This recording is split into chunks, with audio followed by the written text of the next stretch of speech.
Warning, this podcast contains 1-inch steel-covered walls.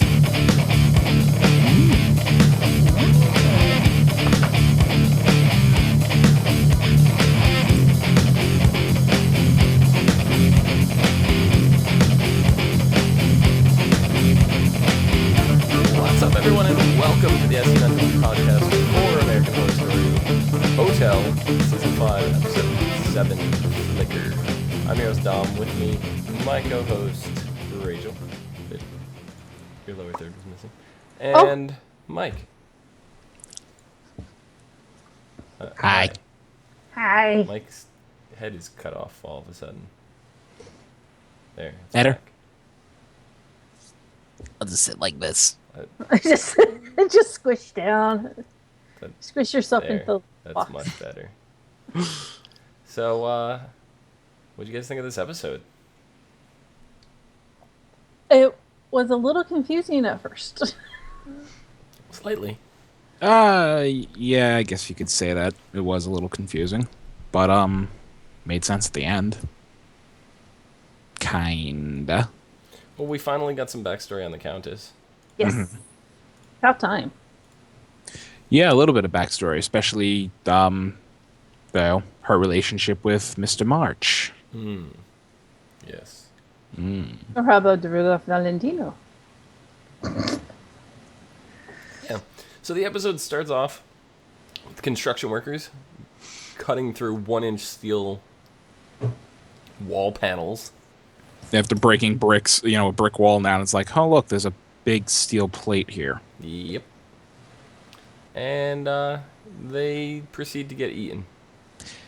Yep. Not just eating, they get it ripped it out. They get nom-nommed. The way they were torn apart, I was like, wait, did they just add zombies?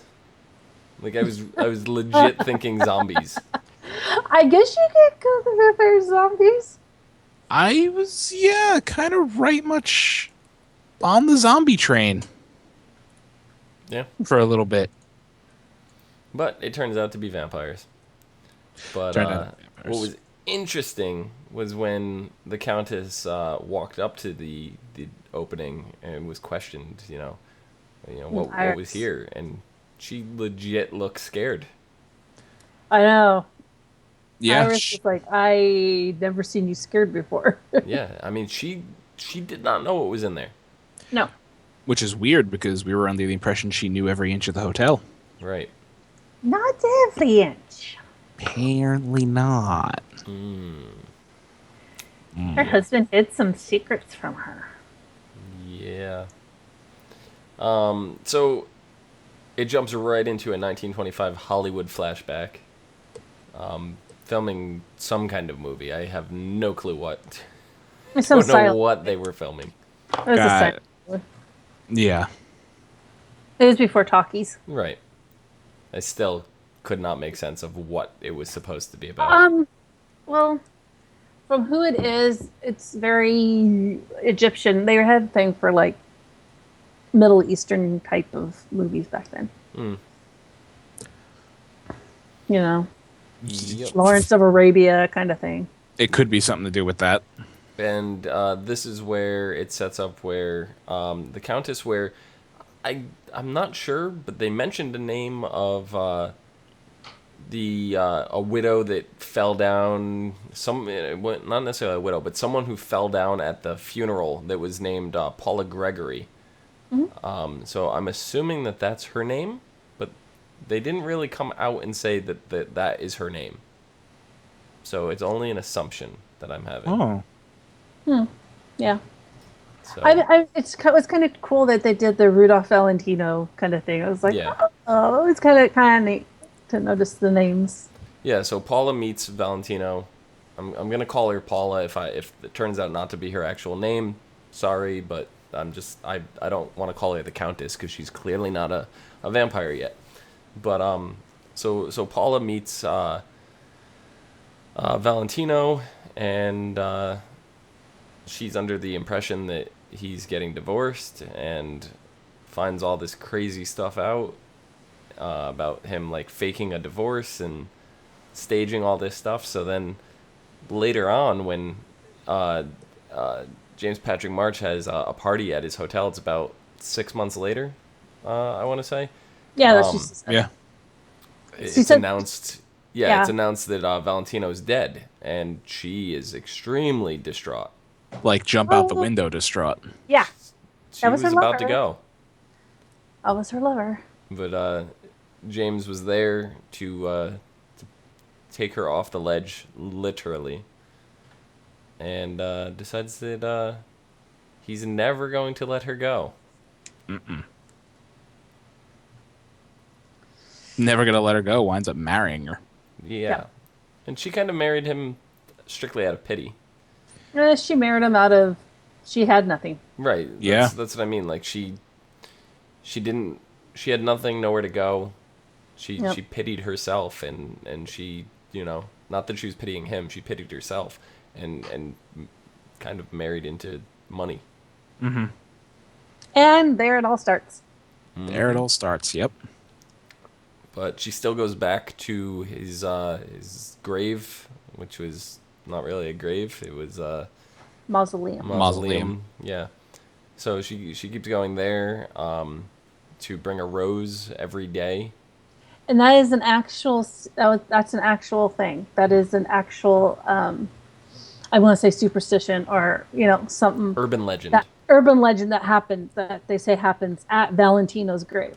Yeah. So I liked the fact that they put a little that in it. It was kind of cool. Yep. But then it was revealed that he faked his death, and that his stuntman was actually in the coffin, George Fisk. Mm-hmm. Which was kind of surprising. Kill the stuntman. Yeah. I did all my own stunts. He never really had to do anything. Except for this one. Except for this one. And that's when Valentino kind of reveals the history of the virus. Or the history. No, yeah, he gives us the history. Some ancient blood virus from the people from the mountains of... The Carpathian Mountains. Yeah, the Carpathian Mountains. And director F.W. Morneau. Nosferatu. Yes, directed Watched Nosferatu. And he wanted authenticity. So that is why he went to the Carpathian Mountains in the first place. And then discovered the huge orgy of the blood disease. Basically discovered vampirism. Yeah. That was a huge orgy in the forest. Yeah. That's more or less what it was. A blood orgy in the forest. I like it. Did you? Wow. I like the idea of it, I guess. I don't know. A interestingly odd way to become vampire. It's like, I'm going to fuck 8 people in the middle of the woods. Pine cones. That's all I got to say. Pine you know I what? don't want a pine cone up your ass. I was thinking pine needles. That too. But Not that I'm speaking from experience, because I'm neither. definitely not. I have, fallen into a pine branch and been stabbed in multiple trajectories by pine needles. No. Sticks and stones. But imagine a pine cone would be It's horrifying. not only that, it's the tree sap. Yeah, there is nothing that can get that off. It is one of the stickiest substances I've ever had on my skin before. Does Nikki know this is your fantasy? Don't. Oh. No, it's not my fantasy. I'm just saying that I have cut pine trees before, and I've gotten the sap all over my hands, and it just does not come off. He is holding it back so bad. Hold it back, Dom. I can't hold it back anymore. Release the floodgates. Let it go. So what you're trying to tell me is you want to use tree sap as lube. God. The look on his face for that was priceless. Like I said, one of the stickiest substances. Not even that sticky. After a while, it doesn't get sticky anymore. It's just stuff that's stuck to your hands. And you, gotta peel it and the rest of your skin off. Why are we talking about pine sap? That is a good question. You're the one that brought it up. If you take, rubbing alcohol, it will come off. I did not know that. Good to know. I live in the Northwest. We got lots of pine trees. So from there, that is when FW no more was offered vampirism. He then offered it to Valentino, who To in preserve turn, him. yeah, who in turn offered it to his Wife. I don't remember her name. Natasha. So Natasha. I was gonna say it was something. Yeah. And then And- they in turn offered it to their love triangle. Their mouse. Their yes, mouse. Paula, aka the Countess, the future Countess. So we think that's like, I was like, that's interesting, all that backstory, and then, it gets we see the Countess go up to Will Drake. Apparently, they have a monthly dinner. Well, hey, you gotta say that when they offered it to her, March followed her. Oh yeah. He the followed her. He grave. saw it. He was angrily smoking a cigarette. Oh, He was overheard. pissed. Yeah, he was not pleased. Because he was in love. He's in love with her. Even still after death, he's still in love with her, and I mean, he knows that she's not in love with him. and I'll give Nikki's not with us today, but I will credit her with this. When she and I were watching the episode, those zombie things eat everything. I'm like, zombies, and she's like, and then Like one.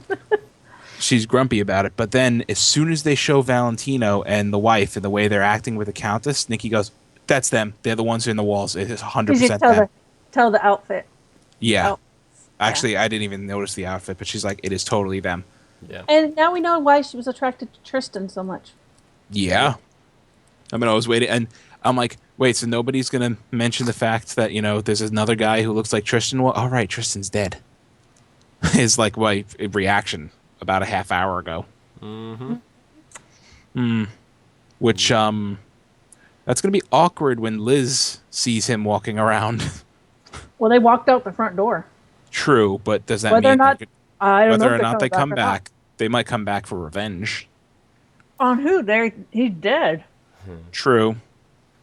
They're They have vampires. They have nothing left to do. They have nothing left to do. Go out and feed, though. Yeah, they're vampires. They can leave. They're not technically dead, so, Right.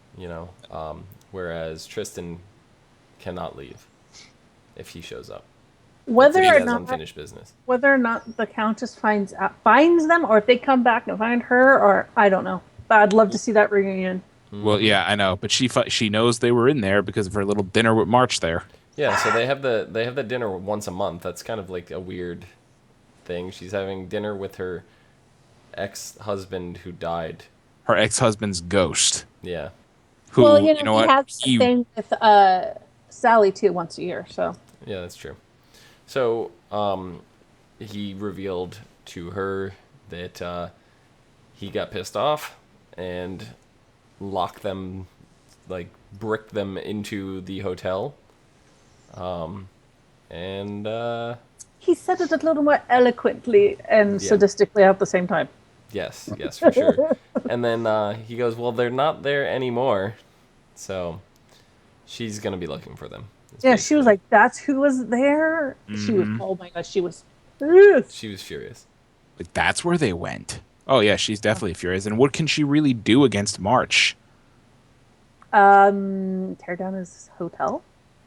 I mean, that's the only thing that we don't really know the rules for it. Like, why are the ghosts all trapped in that hotel? Yeah, I don't I don't know. We really don't know. If they tear it down, then he has nowhere to go.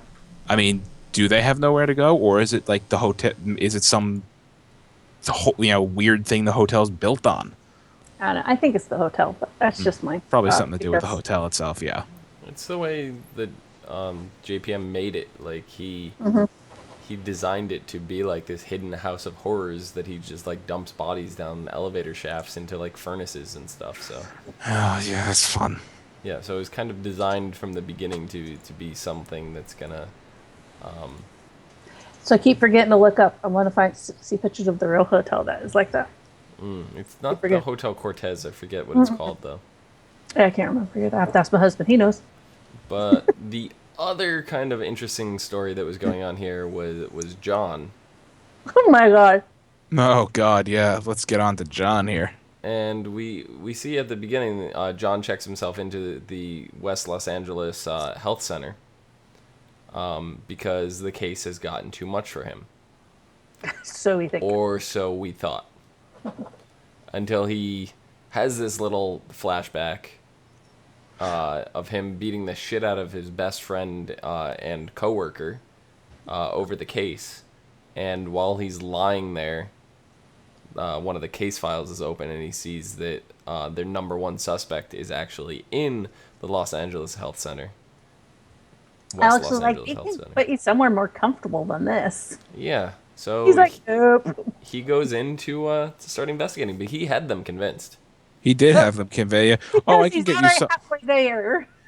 I can have you put in somewhere more. We can get you somewhere more comfortable. Bitch, you're the one trying to put him in there in the first place. You sadistic fucking cunt. He's already halfway there, so I mean. He's not Bon Jovi. No. Oh, Dom. Move along. This isn't the All-American Rejects. Nothing to see here. You gonna keep going, Mike? No, we're done. Just let it go. I am not gonna let it go. Next, please. You can't hold it back anymore. So he beats the shit out of a security guard. He hits him in the head with a tray. Still beat the shit out of him. Stole his ID card, stole his keys, and discovers a little girl named Ren. We've seen her before. We have. Where? In the playroom. And playing video games. Was she in there? Yeah. At the beginning. Mm-hmm. She goes, I don't want to feed anymore. Yep. She doesn't want it anymore. Well then. I love her backstory, though. I absolutely love her backstory. And that's when she admits that she's been involved in the Ten Commandments murders. Someone that we know from the hotel is the one committing these murders. So who do you guys think it is? I think it's him. You think it's John? Mm-hmm. Because the way she was talking about when he's like, she's like, are you going to kill him? And he's like, if I have to. She goes, well, I really liked you, kind of thing. Kind of like, it was nice knowing you, kind of thing, before she went and splat. Yeah. And you know what? I didn't even notice this, but I was just looking up. This girl's credited with being in 4 other episodes previous to this one. She's just credited as Vampire Girl. Mm-hmm. Yeah, she was in the... So we've seen her a lot. She's just been around. Yeah. Huh. She said she helped in her own free will. So... She's looking for that father figure. She's probably someone... The reason I think it's John is because she's looking for a father figure, and he probably gave her the attention that she needed. That she didn't get from her own father when she was alive. Yeah. And then realized... we saw that in the flashback to 1986, where she was locked in the car, where the father went into the hotel, and we see the Countess. Her father was creepy as fuck. Yeah. Yeah. I can't wait till you grow up to be my little lady. What? Yeah. Who says that to their daughter? Seriously. Really? A molester? Yes, exactly. Really fucked up people. So she tells John she's gonna reveal who it is. She's gonna take him to him. Where he lives. But really, that's just a ploy to get her out of the hospital so she can kill herself. Well, she said we need to go back home. Yep. Back to the Cortez Hotel. So he was living at the Cortez. Whether she doesn't know that he moved out. Right. And I mean, I'll be very surprised, but I have this gut feeling that it is him. You know what? And didn't I go over this about a week or two ago? Maybe he has a mental break, like a split personality that he gained after Holden was taken? Yeah, he's just been blacking out. Because he has been blacking out a lot. And, that would explain the blackouts. He wakes up, he goes on a murderous rampage, blacks out, wakes up the next morning, and he's investigating his own killings. Mm-hmm. It would explain why the scenes are so clean. He's a trained investigator. He knows how to, hide the evidence. Explain why March wanted to bring him in on the... Right, it was that episode. It explains why March wanted to induct him into the little, club of serial killers. Mm-hmm. Because he is a serial killer. Yep. It's kind of been in our face the whole time. And it's kind of also it kind of shows that these kids are not like zombies. They're not just doing what they're told. They still have their feelings. Like she was like, I guess it wouldn't have been so bad to grow up. She was regretting doing this because if she didn't grow up, then her father wouldn't do what he said that he would, kind of insinuating. Yeah. So, and then now she's just like, she's like, I don't want to do it anymore. Yeah, I mean, well, think about it. 1986. She's now a 40-something-year-old, 13-year-old. I was born in 76, hon. I'm not even 40. Yeah, but she was like 13 or 14 in 1986, meaning she was She was born an in adult. like. All right, so she was 10, so she was 40. Yeah. Or close to it. Yeah, she's pretty close to 40. But yeah, still. So it's kind of, yeah. It shows that these kids actually they can, and they do have their own feelings still. And if they choose to, exercise that right, I guess. I mean, if the Countess has given them all they want, and if they still enjoy being a kid. Yeah. Or like Holden, I think he was just too young to realize what the hell happened. Instead of being a vampire, she could have just went to Toys R Us, and it would have been fine. Wow, Dom. Well, now she's dead, and John doesn't know where to go. Yep. He knows to go back to the hotel, and that's it. That's where he's going. Well, why doesn't the Count know that she got arrested or anything? The Countess know. Countess has been a little preoccupied. That is true. She's also stated that she had to bump the dinner up because, she's really busy and she's not going to have time next week. So. I wonder if she's going to find out. And what she's going to have, because those kids are all well, besides Bartholomew. And I'm more curious, the blood is everywhere now. Yeah, like all those kids are infected, and that's all we heard. We haven't heard anything about it. And now that she steps out in front of traffic and basically explodes, there's going to be blood everywhere. Yeah. There's no way a kid stepping in front of an 18-wheeler is not going to have blood everywhere. But it was at night. There's no one out. And if it dries, who's to say that the virus doesn't die? And who's to say that the virus is even airborne? I mean, I was just spinning that theory last, week or the week before because of the kids with measles, and measles is airborne. Like the virus mutated and latched onto it or something. Well, I think that once he exposed his blood to the air, the measles was still in his blood. Yeah, and it took the other virus along for the ride with it. Right. But I mean, this little girl. I mean, if the virus isn't airborne, that you need to actually have bodily fluid contact. Yeah, in a cut, kind of like. It seems like you have to ingest it. Yeah. So yeah, as long as nobody got sprayed in the face with it, they're fine. Yep. You guys have anything else for this episode? No. Did anyone else notice that the maid, when he said that, when he married the Countess, she was a little upset. I think she had a crush on him. She could have. Do you think James Patrick March, whatever his, do you think he married again? Did he marry again? Yeah. No. No. I don't think so, because he's still obsessed with her as like the love of his life.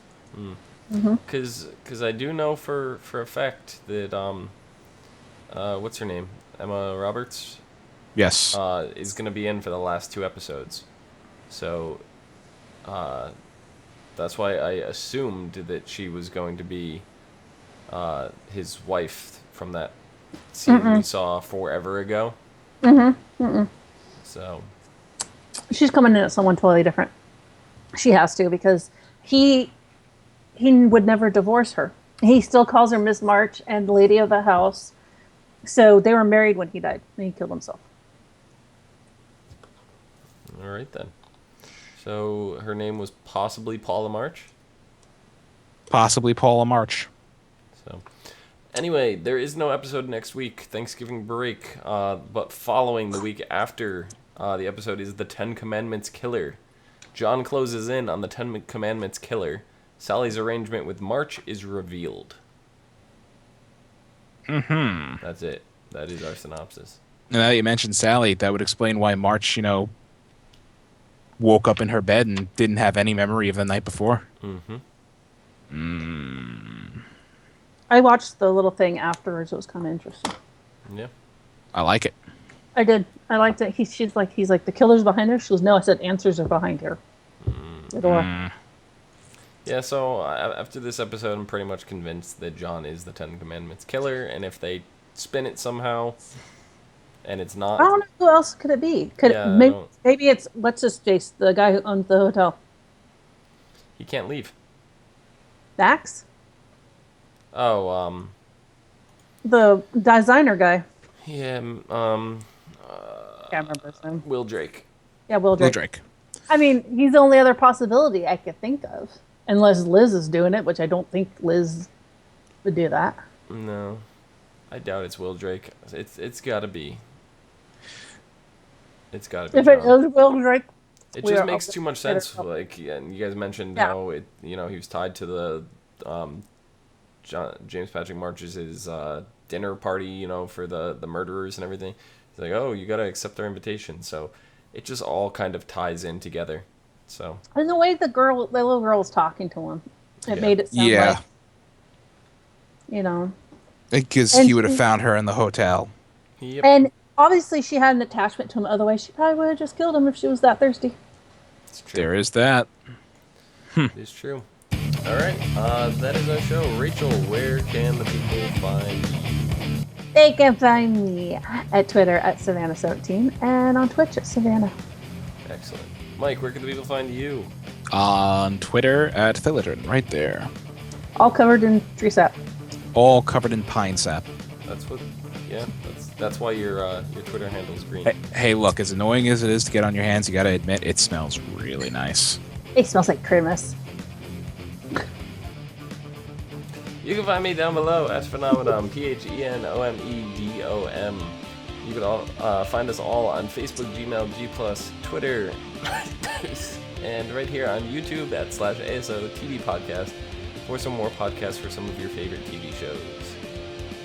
Until next week, we will be eating Thanksgiving dinner. So until 2 weeks from now,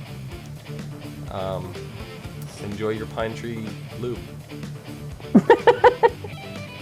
Your forest orgy. That would be an American Horror Story in itself. It would be horrifying. Do you get the tree sap on you, and then you get like all the pine needles all over you? Oh God. I'm not even worried about it on me, but it would be the female involved. Imagine getting it stuck in your hair. No, imagine getting it stuck elsewhere. I didn't mention what hair I was talking about. Oh. That took a turn.